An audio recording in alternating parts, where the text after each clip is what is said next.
या कौल सिनेमाच्या समीक्षेसाठी आज पॉपकॉर्न पे चर्चावर आपण आमंत्रित केलेलं आहे किशोर कदम यांना. किशोर, जेव्हा सिनेमा बघून तू बाहेर पडलास कौल, त्यानंतर तू फेसबुकवर असं लिहिलं होतंस की हा माझ्यासाठी एक अनुभव होता. म्हणजे नेमकं काय, तू आणखीन विस्ताराने सांगू शकशील? मला असं वाटतं की एखादा चांगला सिनेमा म्हणजे काय, चांगला सिनेमा म्हणजे चित्रभाषेतून सांगितलेली गोष्ट. आपल्याकडे विनोदाने म्हटलं जातं की आपल्याकडे बोलपट जास्त केले जातात, चित्रपट कमी केले जातात. तर मला असं वाटतं आदिश केळुसकरचा हा चित्रपट आहे, बोलपट नाही. म्हणजे एखादा सीन मांडला जातो, पण आपल्याकडे ढोबळ पद्धतीने काय केलं जातं की मास्टर शॉट घेतात, नंतर मग मिड शॉट घेतात, नंतर क्लोजअप घेतात, नंतर ओएस सीन खतम. परंतु इथे तसं होत नाही. आदिश इथे त्याची कॅमेरावरची आणि दिग्दर्शकीय हुकूमत कंप्लीट वापरतो. त्या कॅरेक्टरच्या मनामध्ये जो गोंधळ आहे, मनामध्ये जो हॉलोनेस आहे, तो कॅमेऱ्यातून दाखवायचा कसा. अचानक रस्त्यान थांबून काम करताना, जेवताना, झोपताना, कायव करीत असताना नसताना, कायव कारण असताना नसताना बघित राहू.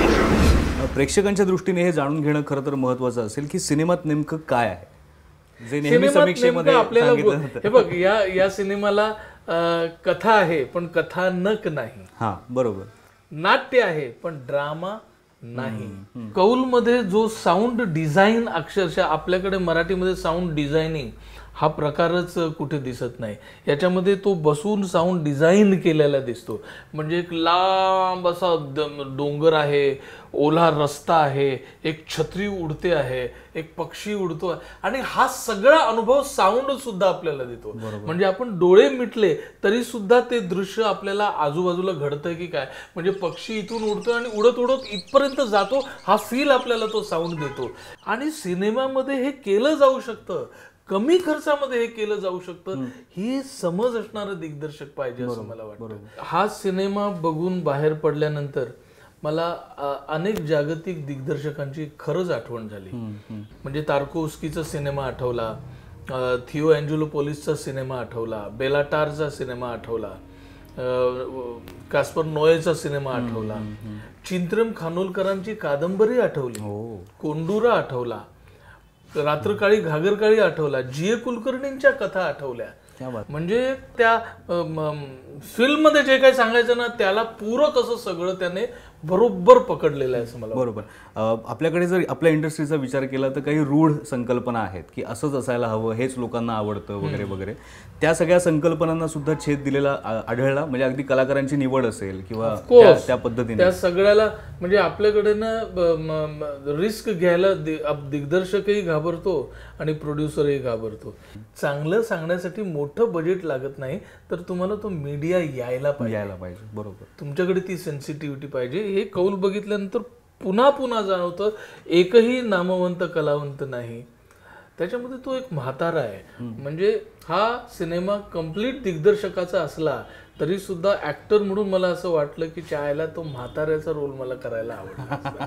म्हणजे काही सिनेमे असे असतात की ज्यांचा एक छोटासा भाग का होईना आपण व्हायला पाहिजे होतं असं वाटत राहतं. त्याच्यापैकी कौल आहे असं मला वाटतं. प्रेक्षकांनी हा चित्रपट बघायला जायच्या आधी काय लक्षात ठेवावं, काय ध्यानात ठेवावं? कौल चित्रपट पाहायला जाण्याआधी लोकांनी, आपण काहीतरी अनुभव घ्यायला चाललेलो आहोत आणि आपल्या आयुष्यामध्ये काहीतरी असं मिळणार आहे जे आपण परत विसरू शकणार नाही, अशा तयारीने जायला पाहिजे. नाहीतर मी एंटरटेन करून घ्यायला चाललोय स्वतःचं, किंवा टाइमपास करण्यासाठी चाललोय स्वतःचं. पॉपकॉर्न खात खातच खायचं, बघायचं सिनेमा. पॉपकॉर्न म्हणजे इथे ठीक आहे, पण तिथे पॉपकॉर्न आपोआप बाजूला गळून पडतील असं मला वाटतं. आणि तो जो पॉपकॉर्नचा बॉक्स आहे तो संपूर्ण महिनाभर पुरेल इतका रवंथ करायला चित्रपट आहे. क्या बात आहे, क्या बात आहे. खूप खूप छान किशोर. मला एवढं सांगायचं आहे शेवटी की तुम्ही जरूर हा सिनेमा बघा, आणि नुसतं बघू नका, बघून आल्यानंतर जो विचार तुमच्या मनात येईल आम्हाला तो पाठवा. आम्हाला पण कळू दे की तुम्हाला तो सिनेमा बघून काय वाटलं. आम्ही ते आदेशपर्यंत पोहोचवू. त्यासाठी आमचा ईमेल ID आहे popcorn@adbhutcreatives.com, किंवा तुम्ही या व्हिडिओच्या खाली तिथे पण तुम्ही कमेंट टाकू शकता. So thanks Kishore.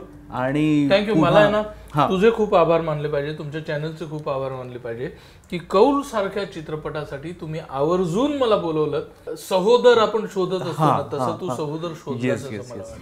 शोधून थांबवलंस की सगळं सापडताना